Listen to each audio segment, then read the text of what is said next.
The following program is made possible by generous gifts from partners of Benny Hinn Ministries and viewers like you in this area.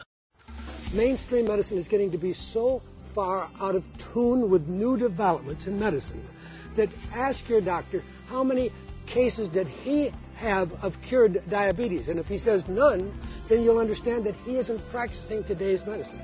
Today on This Is Your Day, Pastor Benny and Dr. Gary Gordon discuss conventional medicine practice and the practice of tomorrow. You don't want to miss this.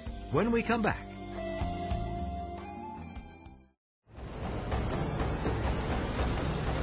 Why would God choose me? And why would God choose you to lavish Himself on you? Because love wants to be shared. Love must be given. Love is something you do. And God, being love, decided to share Himself.